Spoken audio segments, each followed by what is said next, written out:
the 8th of February 1990, Riverside, California. The half-naked corpse of a woman was found in a grapefruit orchard on the outskirts of the city by 2 local workers. We didn't know who she was, and we lift up her shirt, and right in the middle of her chest were 4 very distinct stab wounds. Forensic scientists later identified the woman as 35-year-old sex worker Carol Miller. Her stab wounds were a calling card of the so-called Riverside prostitute killer who'd already slain 3 women. 39-year-old Bill Suff would go on to take another 9 victims. I would tell the girls, stay off the streets for a while. It's not safe. There is a serial murderer out there. But by day, Suff was a model employee for the local county. He was very friendly. He was the guy next door. He was a chameleon. He could become this monster and brutalize these women horribly. The Jekyll and Hyde killer even attacked his own children. I was not wanting to believe that he would kill our child. There was no rhyme or reason for it. Suff beat his 2-month-old daughter to death. He brutally killed and mutilated 12 women. He spread fear across the county of Riverside, making Bill Suff one of the world's most evil killers.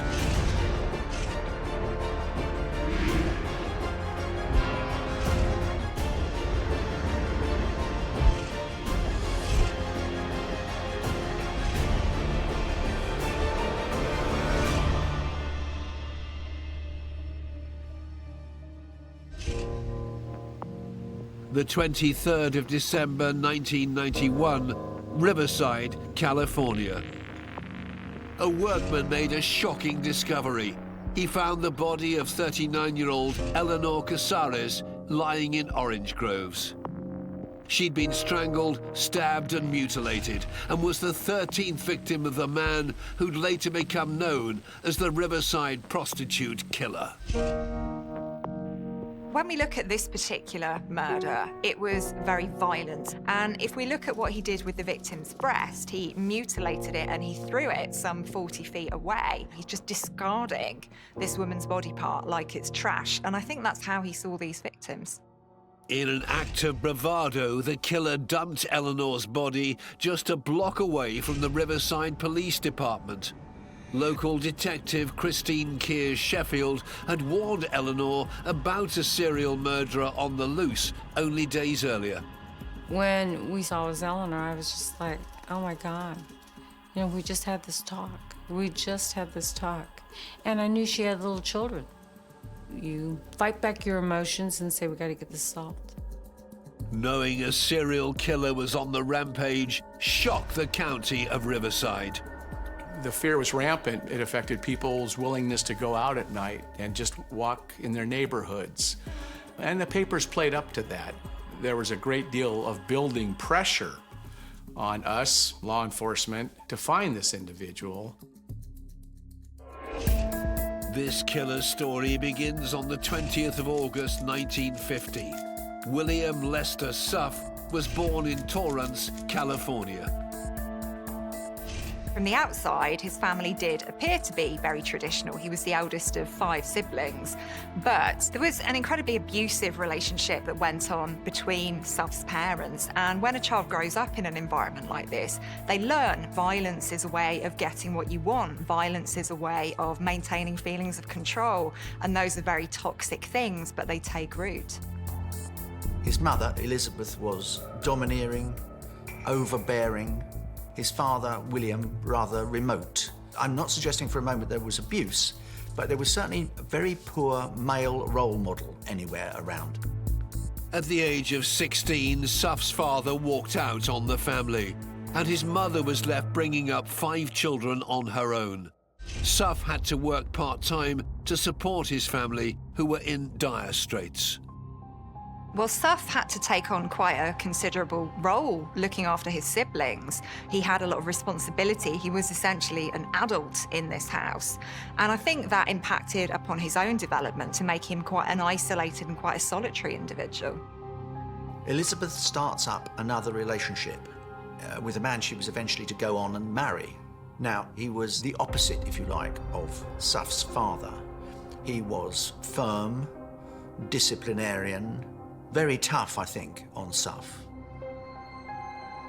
At school, young Suff was an unremarkable student, but he held his own amongst his peers, achieving average grades.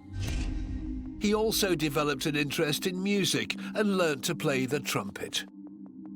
He was in a high school marching band. As a matter of fact, in his senior year in high school, his high school marching band had been selected to participate in the Rose Parade, which is quite an accomplishment.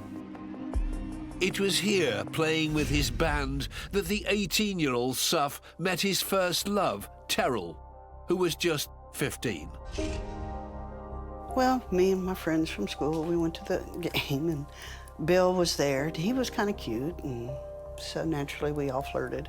At the time, I was infatuated. I thought he was a cute guy. He asked me for my phone number, and I gave it to him. And then I heard from him a couple months later. He was going into the Air Force. Suff wrote to Terrell from his Air Force base in Texas, where he was training to be a medic. And just over a year later, in May 1969, he asked for her hand in marriage. But Terrell had suffered a devastating event. I had been raped, got pregnant, and said, no, I can't marry you. You know, circumstances. And told him what happened, and he says, well, I want to marry you anyway. So we did. Although Suff had accepted that Terrell had been raped and that she was carrying the child, ironically, he didn't accept the child. Suff lied and told Terrell that the Air Force didn't allow children to live at the base. She was forced to leave the baby with Suff's mother and stepfather in California and make the move to join him in Texas alone. For him, it was an opportunity to exert control over somebody else. Terrell was someone who was quite vulnerable, who had been through quite a lot. So I think he took advantage of that situation. Pretty much his behavior started changing when I moved to Texas, because then he felt like he had complete control over me. He started to get physical, and that was only 6 months in. In early winter 1970, Suff was discharged from the Air Force. The following November, the couple had their first child, William Jr. Suff himself at this point is 21, a new young father, struggling to realise what being a father means. I think fatherhood was a dreadful shock to him. The couple stayed in Texas, but Suff drifted from job to job until he found work as a parking attendant. Even then, he was fired for stealing a client's car. So Terrell had to work in a restaurant to pay their bills. So when he loses his job and Terrell becomes the main breadwinner, this causes quite a lot of conflict in him because it compromises those feelings of control that he has over this family. Suff has some very fixed views about men and women. Men should be breadwinners, women should be caregivers. So I think this causes quite a lot of conflict for him. In July 1973, the couple had their second child, a daughter called Dejanay, affectionately known as Dee Dee. Whilst Terrell went out to work, the volatile Suff was left at home alone with Dee Dee, and their newborn bore the brunt of his frustrations. When somebody's abusive and they're used to getting what they want through being violent and they try and use that tactic on a baby, it doesn't work in the same way that it would work on an adult. If anything, it's going to make the baby cry more, it's going to make them scream more, and this is just a really toxic environment to bring a child into. But soon the angry and possessive Bill Suff would break into a rage that would spiral out of control. Before long, the little life he held in his hands would be in mortal danger. On the 25th of September, Terrell received some alarming news about their 2-month-old baby. Suff rings his wife at work and says, you must come home at once because Dee Dee's not breathing. Terrell rushes home to discover that her newborn daughter is indeed not breathing. When we look at the abuse that their daughter was subject to, it is really horrendous. Broken ribs, broken wrists, cigarette burns. It was really awful. Suff tries to explain her injuries by saying that his son, William Jr., had been too aggressive in hugging and kissing her.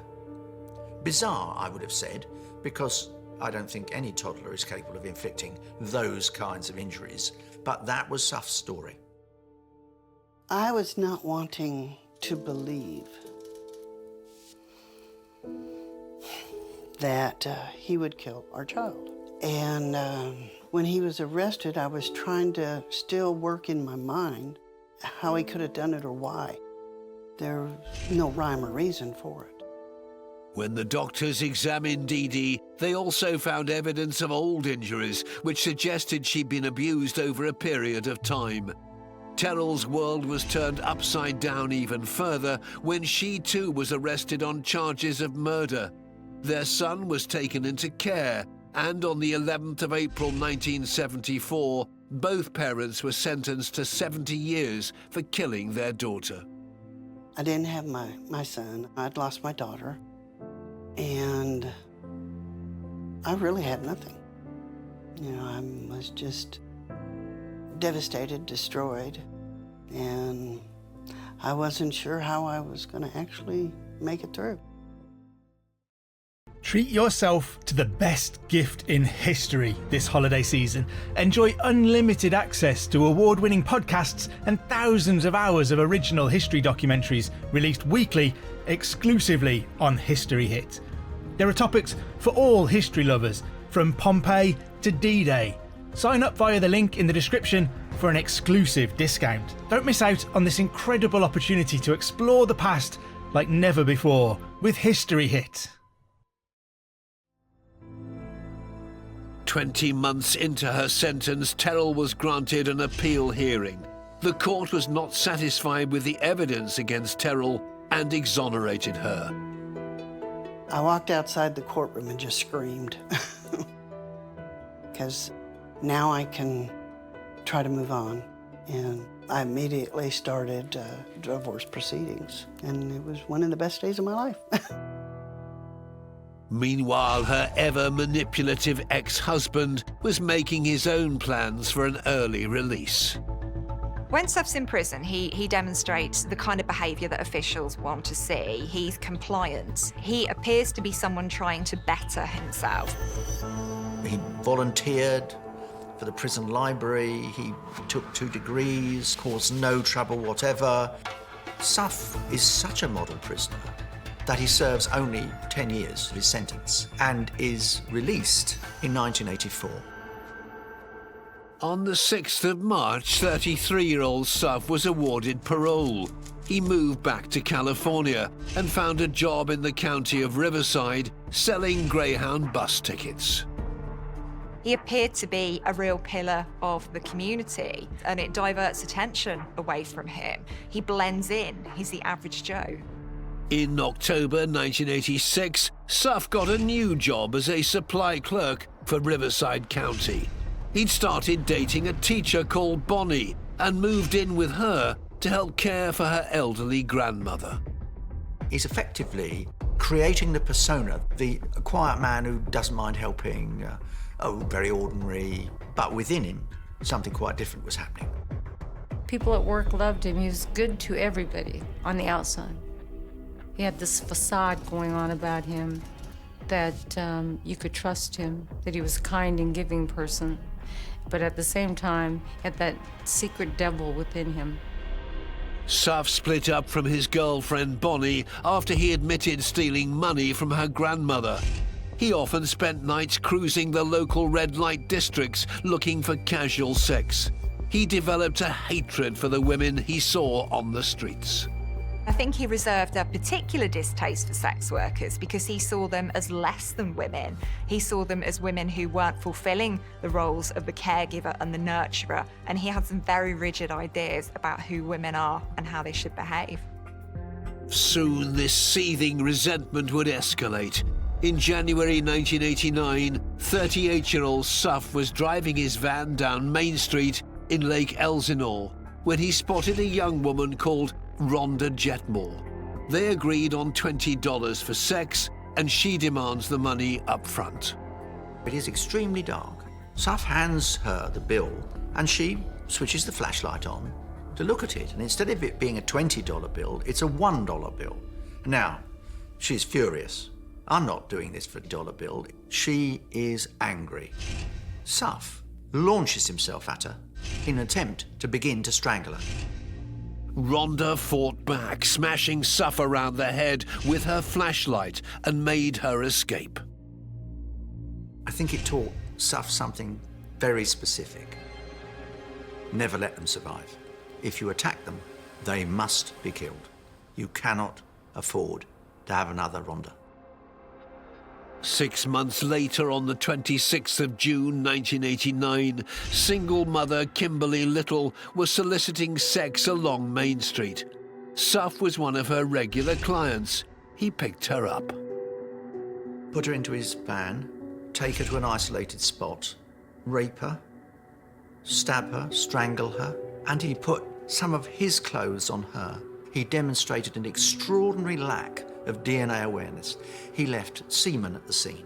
He left pubic hair at the scene. She was clothed, and she was wearing a man's Western-style shirt. She had pants on, but she had a long blue bath towel that covered her. Now, this was significant to the profiler because he felt that the suspect knew her. There was a sign or an indication of remorse. He couldn't look at her. He covered her. He left her there. Any remorse Suff may have felt soon disappeared. 6 months later, on the 12th of December 1989, Suff returned to Lake Elsinore's red light district again. He picked up 23-year-old Tina Liel, then strangled and stabbed her. She was dumped off a quiet road in nearby Paris, and a couple discovered her body the following day. She was wearing men's clothing. The suspect had mutilated her body, but the evidence showed that she was dressed after she was killed. We noticed that she had very distinct stab marks towards the middle of her chest. Not the typical kind of stab marks that you would see when somebody's in a rage. These were very controlled, very clean-looking stab marks that would indicate somebody had control over their senses and their emotions at the time. It wasn't until the autopsy later that day that detectives discovered the true horror of Suff's final act of humiliation against his victim. The pathologist discovered that a 95-watt light bulb had been inserted into her vaginal vault. Now, according to the pathologist, he felt that the suspect had to take quite a bit of time with her because the light bulb was intact. It hadn't broken. With at least 2 victims under his belt now, Suff was becoming bolder. Just over 1 month later, on the 18th of January 1990, he struck again, strangling another sex worker, Darla Ferguson, after sex. Her body was found in a remote area along a dirt road just outside of Lake Elsinore. Now, the unique thing with Darla Ferguson was that she was nude, she was strangled just like the other victims, but her upper torso was covered in a very large black bag, a trash bag, and it was tied at the waist. We did not look at the first murders as being connected at all. They were like independent events that happened. The only similarity that we knew at the time, they were in the Elsinore area and they were female prostitutes. But soon a pattern would begin to emerge for investigators. Just over 2 weeks later, on the 6th of February, Suff had identified a hunting ground closer to home. He picked up 35-year-old Carol Miller from Riverside's red light district, University Avenue. He stabbed and strangled her, then dumped her in a grapefruit orchard on the outskirts of the city. She was discovered 2 days later by agricultural workers. Well, I went out to the Carol Miller scene, and she was naked except that she had her shirt over her face. Next to her was a partially eaten and peeled grapefruit. And we lift up her shirt, and right in the middle of her chest were 4 very distinct stab wounds. I was aware of the Tina Leal case, where she also had 4 distinct stab wounds that seemed to be very deliberate. Carol Miller had the same, and that was atypical, which is not what we normally see. Steve Sikowski was also drawn to something else that the killer's van had left at the scene. There were hundreds of feet of tire tracks, so we took literally hundreds and hundreds of pictures to document them, see if they matched anything else. Questions were now starting to be asked about whether this series of killings could in fact be linked. Tina Leal, Darla Ferguson, and Carol Miller. They had occurred in consecutive months. So we didn't really know what was going to happen, and we didn't know if we were going to expect another case. So it's like, did we have a serial killer? So now the object was, well, let's analyze the evidence and see what we can come up with. Whilst investigators pored over the evidence he left behind, serial killer Suff had made his mark, killing the sex workers he so despised. Despite having killed at least 4 sex workers, his rampage had only just begun. At night, Suff stalked the streets in his van looking for his next victim. But by day, the local county clerk was a pillar of the community. Riverside County was promoting a rideshare program to conserve energy, and interestingly enough, Mr. Suff was the poster boy for the program. He was on the front page of the newsletter, and the headline said, "Take a ride with Bill," and he was standing next to his van that he had kidnapped and murdered and assaulted all these women in. Things were going well for Suff. Not only was he a model employee, he'd started a new relationship. He meets Cheryl, and there's got to be at least, I would say 20 years difference in their age. She was only a teenager. Abusive and controlling men tend to target younger women because they are easier to manipulate, they're easier to isolate, they're easier to shape and mold and to chip away at their sense of identity. Whirlwind romance. He rushes her off to Las Vegas, they get married. She doesn't really know anything about him. She's a child compared to this mature adult who also happens to be a serial killer. Cheryl becomes pregnant. Despite being a newlywed, Suff could not suppress his need to kill, so he came up with a clever ruse to tell his new and expectant wife. He was telling her that he did the disaster preparedness program for the county of Riverside, and that's why he was out late till 1 or 2 in the morning. He had disaster preparedness pamphlets. I don't know if he ever passed any of them out, but he convinced her that that's what he was doing at nighttime. Just 7 months after getting married, Suff was looking for his next victim. On the 30th of October, he returned to University Avenue in the city of Riverside, where he picked up 33-year-old Cheryl Coker. After sex, he strangled her, then placed her body into a dumpster. She was Suff's 5th victim, and in his final depraved act, he sliced off her right breast. He's making judgments about them as women because breasts are obviously a part of nurturing children. And I think this is perhaps his way of saying these women, in my opinion, are not fit to be mothers. They are not fit to be women. From where the body was located, there was an embankment. And when he sliced her breast off, he tossed it like a frisbee that went all the way up the embankment on the top up there. So that was rather unusual. Once again, he leaves DNA and fibre evidence behind. He's not grown any more aware of forensic proof than he was before. Just 7 weeks later, on the 21st of December, another sex worker, Susan Sternfeld, was found strangled in a dumpster close to the location of the previous killing. When you're starting to find women that are placed in dumpster areas, you start to do a little bit of a tie-in. So in my mind, I'm thinking that there's somebody out there that feel that these women are nothing more than trash. And so we're gonna treat them like trash. After we kill them, we're gonna dump them in the trash. Now Suff, the prostitute hater, was picking up pace with his murders. Barely a month later, on the 18th of January 1991, 42-year-old Kathy Puckett vanished whilst working University Avenue in Riverside. She was found strangled the next day by a motorist at the side of a dirt road 30 miles away. Forensic scientist Steve Sikowski attended the scene and made an important discovery. I saw dozens of tire tracks, and I noticed that there was one that struck a familiar chord to some of the tire tracks in the Carol Miller case. We have finally some physical evidence that would link at least two of the cases. That was the first time that we now had some evidence forensically that said, we've got a serial killer going here.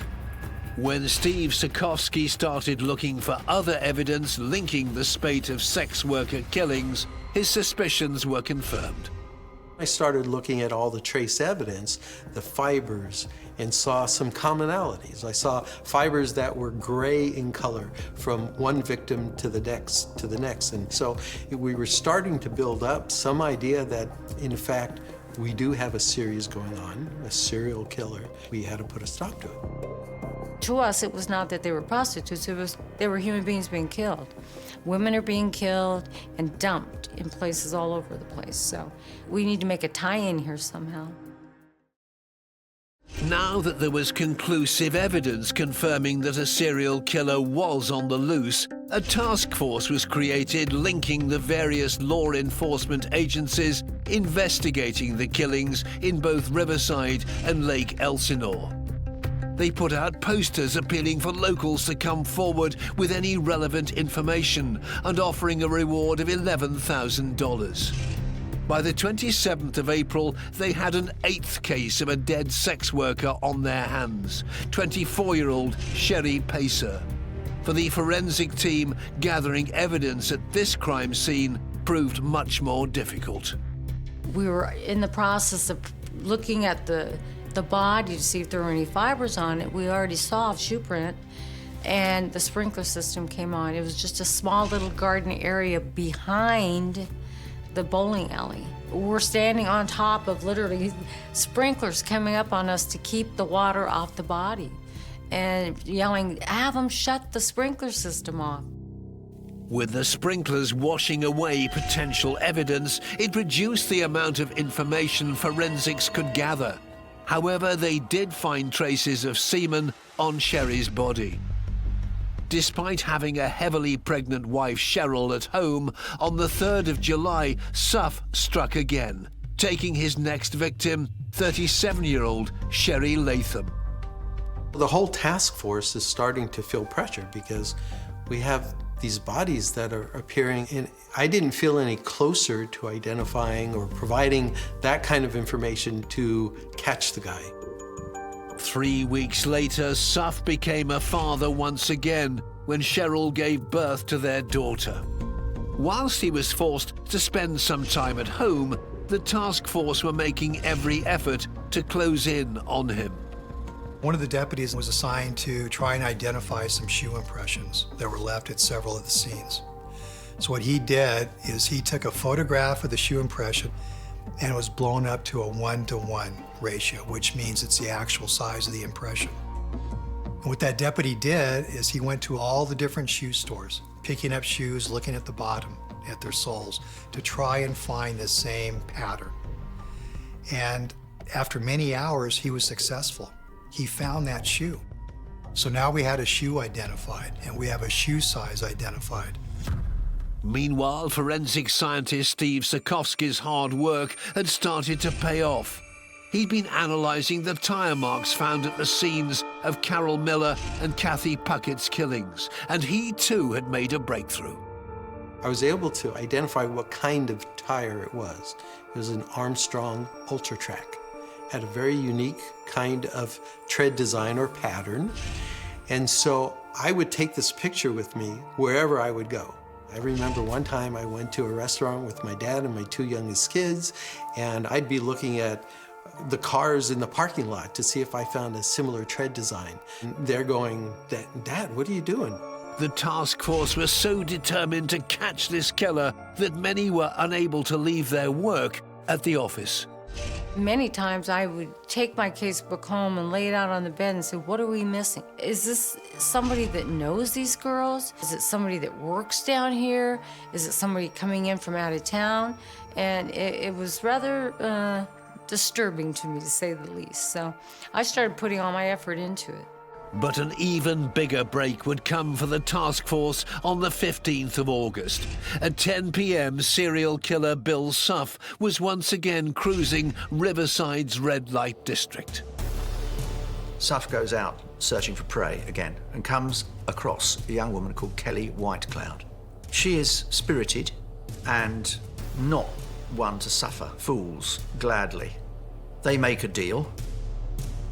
She got in his van and went with him to McDonald's because she wanted him to buy her a hamburger. Once they got back in his van, Suff said he wanted to take Kelly out to nearby orchards for sex, but she refused. An argument broke out.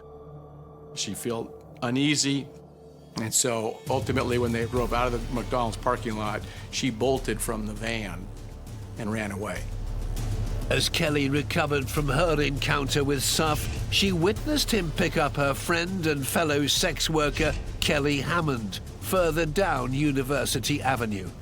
Whitecloud is shouting to her down the street, "Don't get in the van, don't get in." Hammond ignores it, gets into the van and becomes Suff's next victim. Suff had sex with Kelly in the back of his van and then strangled her with a ligature.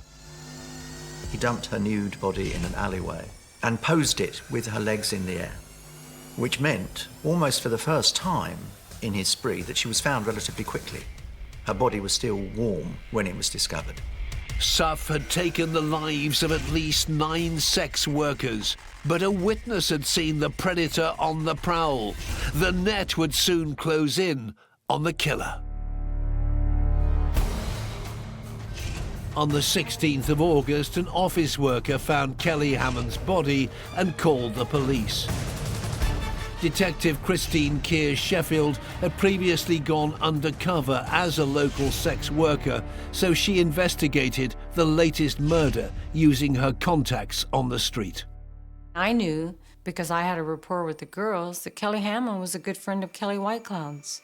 So I went to University Avenue and I looked for Kelly Whitecloud. And I found her. I said, "Get in the car, Kelly." And I asked her, "When's the last time you saw Kelly Hammond?" She goes, "Oh, I saw her last night. Why?" And I said, "Well, I'm going to tell you this." I go, "Kelly was murdered last night." And so she, of course, became hysterical and was crying. Kelly told Detective Keir Sheffield about her altercation with the client in the van and how the same man had picked up her friend. With this breakthrough of finally finding a witness, the task force rushed in a forensic artist to create a sketch of the suspect. And Kelly told her he's a white guy with a chubby face, he's wearing glasses, and she really gave an awesome description. I was ecstatic. I just felt that we were getting closer now. We were getting closer. We had something. So we now have a drawing of a suspect. We have the type of vehicle and color that he was driving. We're excited about this. This is the best type of information that you could hope for. By now, the police had drawn up a profile of their serial killer. Detective Keir Sheffield was asked by her superiors to update them on the investigation. I said, "This guy, he starts off, he's only doing white females.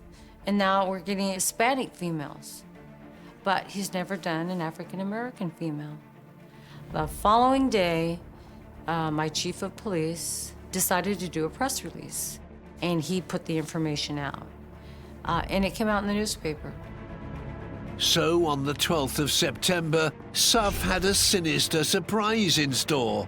He picked up a black sex worker, 30-year-old Catherine MacDonald, stabbed and strangled her then left her on a deserted building site 40 miles south in Lake Elsinore. I think he was thumbing his nose at us saying, you don't know what I like. You can't guess who I'm going to do next. And I'm a free man out here. I think he was taunting us. Suff repeated many of the hallmarks he used in his previous killings, so that the police could be in no doubt as to whose handiwork this was. But in his haste to show off, he also unwittingly left clues. Where Catherine McDonald was laid was an area that had a lot of fresh dirt, which is very conducive to cars driving over it and leaving very good tire track impressions. Forensically, there was a lot of information just in the tire tracks and shoe prints. What investigators didn't realize was that on the very same day their serial killer was hiding in plain sight. Two newly appointed members of the task force were visiting the council warehouse Suff worked at to collect new office furniture when their pagers went off. They asked Bill Suff if they could use his telephone to call dispatch, and Bill Suff said sure. And while Bill Suff was nearby watching them, these investigators were taking down notes on the very body, on the very person, the victim, that he had killed the day before. You can just imagine the euphoria that he felt, the feeling that he was smarter than us, and we had no idea that it was him. Whilst the smug killer relished watching the police run around in circles, trying to work out who was behind the slayings, at home things were beginning to slip. Suff was once again struggling with being a father. So history almost repeats itself here, and this is a very toxic, a very dangerous environment into which to bring a child, because he doesn't possess those feelings of attachment and warmth and love that make most fathers put the needs of their child first. Cheryl threatened to leave Suff because of the abuse he'd subjected their daughter to. But manipulative as ever, he asked for one more chance to change his ways, and she decided to stay. Bill was pleading with Cheryl to get back with him. He was making all kinds of promises. They had gotten an apartment now in the city of Colton, and she decided to go back with him. When she did, in her own way of offering him a present, she had bought a pair of Converse shoes for him for Christmas. And she had given him those shoes as an early Christmas present. But there was no sign of Suff, the serial killer, stopping. 7 weeks later, on the 30th of October, he took his 11th known victim, 35-year-old sex worker Delia Zamora. Then, barely 2 months later, on the 23rd of December, Suff lured 39-year-old Eleanor Casares into his van in broad daylight. He's becoming incredibly brazen. The fear of getting caught does not seem to be something that is on his radar. He's really engaging in some quite risky behavior. Suff killed Eleanor and took her to an orange grove just a street away from the Riverside police station. He left her body there to taunt the task force investigators. Yet again, strangulation, yet again, dumped, and now part of the signature. A breast is cut off. Just 2 hours later, her body was found by an orchard worker, and the police were called to the scene. Once again, though, Suff slipped up, leaving footprints and tire tracks in the dirt. He'd been wearing the new shoes Cheryl had given him as a gift. I was able to identify that these are Converse tennis shoes, because that's how good the impression was. And from there, I was able to tell that there were 3 different types of tires on this vehicle, and where those tires were located, where the different types were. Having known Eleanor personally, this was a particularly difficult time for Detective Keir Sheffield. I wanted to make sure that I was there with the coroner when he told the mother and the children. And the brothers were absolutely out of their minds. They wanted to grab guns and hit the streets. And I said, please don't. I said, I considered Eleanor a friend. So I'm asking you, just let us handle this for the next few weeks and let's see what we can do. Detective Keir Sheffield was determined to get the extra resources necessary to finally get this killer off her streets. Had it been college students, there'd have been at least 100 detectives on this case. All power would have been out there on that. I just felt it was a slap in the face, because it's like saying, well, okay, it's just prostitutes, so we'll give it our best shot, but we're not going to give it 100%. And I was absolutely livid. I went to the chief and I said, listen, here's what we need to do. Her chief agreed to launch a week-long intensive police operation in Riverside's red light district. We decided to call it Operation Apprehension. I put a picture of the suspect, and I said he will be on University Avenue. If you see this individual and he's trying to pick up a prostitute, stop him. On the 9th of January 1992, the operation paid off. A police motorcyclist followed Suff's van down University Avenue. A short while later, he witnessed the vehicle make an illegal turn and pulled it over. He gets Suff's driving license, which is out of date. The vehicle registration is out of date.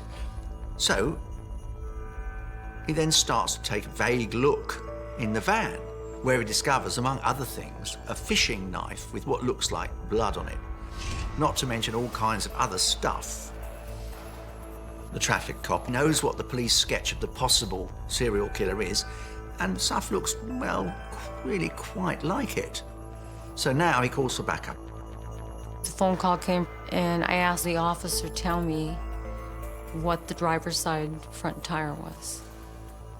And he looked down and he told me. And I had a chart of exactly what tire was in what position on the vehicle. I then asked him to go to the passenger side rear vehicle and tell me what the tire brand was. When he did that, I said, freeze the scene. Now, Suff is taken into custody, and the interrogation begins. Early in the morning, I got a phone call from my partner. He goes, Bob, we got him. I said, what do you have? He goes, we got him. He's in custody. And I couldn't believe it. I got goosebumps. I mean, it's one of those feelings that I'm not sure what you can equate it to, but it was just enormous. Detective Keir Sheffield confronted Suff with the damning evidence that proved he had been at the Orange Grove. He goes, yeah, I went out to pick some oranges. On your way to work? Yeah. And as I'm interviewing, he goes, I found a body. I said, oh, you found a body out there in the orange groves? Yeah. He said, I found a body. I asked myself, who in their right mind, finding a body, will go on to work? Suff then decided to stop talking and never admitted his guilt. But when his apartment was searched, the police found another pair of sneakers that matched shoe prints left at some of the other crime scenes.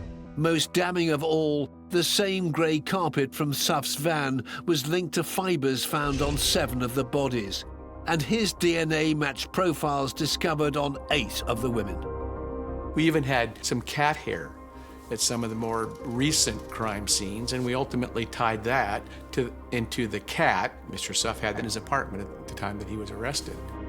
On the 25th of March 1995, Bill Suff finally stood trial at the Riverside Hall of Justice and pleaded not guilty to 13 counts of murder. Deputy District Attorney Paul Zellerbach presented the case for the prosecution. I called 271 witnesses to testify during that trial. We had over 1,000 pieces of evidence. The trial lasted 7 months, and it was all a lot of circumstantial evidence. But on the 19th of July 1995, the jury finally delivered their verdict, finding him guilty on 12 of the 13 counts. He was also found guilty of the attempted murder of Rhonda Jetmore. On the murder of Sherry Pazer, they were unable to make a unanimous decision, despite Suff's semen being found inside her. The water from the sprinklers at the garden where she was found had potentially destroyed vital evidence. On the 10th of October 1995, Bill Suff was sentenced to death. Despite a successful result, Detective Keir Sheffield who'd been close to some of the victims, couldn't help but feel a sense of unease. She firmly believed that Suff was guilty of Sherry's murder too. That's the one case that the jury hung on. And they hung on it because she had 2 deposits of semen. I was hugging Sheree Pacer's grandmother, and I whispered in her ear, "You and I know he did this. You heard all the physical evidence. So let your mind be rest assured and let your heart be at ease, because he's gonna die for all the others, and he'll die for her too." Suff remains on death row at San Quentin State Prison in California. I firmly believe he's going to hell. There's too much dark in him. He had a look in his eyes that just, it was so scary. It was an evil look. I'm basically the one that got away.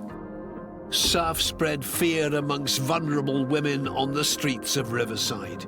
He attacked his own children, brutally beating his 2-month-old daughter to death.